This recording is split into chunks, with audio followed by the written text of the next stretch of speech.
আপনারা যখন আসবেন এই দোলা ব্রিজ পারে প্রথমে এসে দেখতে পারবেন এরকম একটা টাওয়ার আছে, অনেকগুলো দর্শনীয় স্থান আছে, একটা পানির একটা বিশাল বড় একটা ফুলের মতো একটা সুন্দর দেখার মতো একটা জায়গা আছে। এই টাওয়ারটা আপনি দেখতে পারবেন। এটা হলো মেন গেট। এখান থেকে এসে বামে শ্যামলী টেক্সটাইল মিল আছে, এখান থেকে নানান ধরনের কাপড় বিক্রি করে, তো আপনারা এখানে আসতে পারবেন।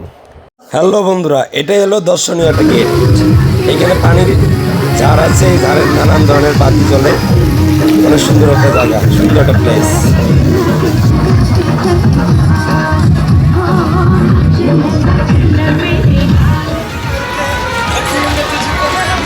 এখানে আমি ঢুকে একটা দৃশ্য দেখতে পেলাম। তো এক অদ্ভুত একটা মানুষ সুন্দর একটা হলুদ জামা পরে একটা ক্যামেরা গলায় দিয়ে ছবি ওটা স্টাইল করতেছে, তো সেটা দেখে আমার খুব ভালো লাগলো।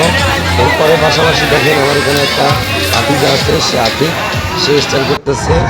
তারপর আমি ডান দিকে গেলাম, ডান দিকে যাই দেখি এখানে অনেক চুরি পিঠার দোকান, চুরি পিঠার দোকানগুলো দেখে আমার মনটা ভরে গেল।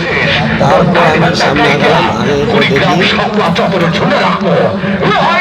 সবচেয়ে বড় বিষয় হলো এখানে একটা সিনেমার শুটিংয়ের মতো একটা স্টেজ আছে, পুতুল নাচ। সেখানে দেখি মান্নার সিনেমা ডিসিম ডিসিম ডিসিম মায়ের শব্দ শুনে আমার মনটা ভরে গেল যে মান্না কোথা থেকে চলে আসলো। পরে দেখি না মান্না না, এটা 2 নম্বর মান্না। এরপরে এসে আমরা এখানে মান্না সিনেমা দেখার জন্য অর্ডার করলাম, পরে না ভালো লাগলো না, পরে আবার চলে আসলাম। এরপরে এসে আমরা ঠান্ডা আইসক্রিম খেলাম, আইসক্রিম খাওয়ার পর আমরা আবার চলে আসলাম। এইদিকে নৌকা খেলা আছে, নৌকা খেলা বিশাল ডিজে গান বসে, জিনিস জিনিস জিনিস দেখতে থাকুন সবাই। ধন্যবাদ।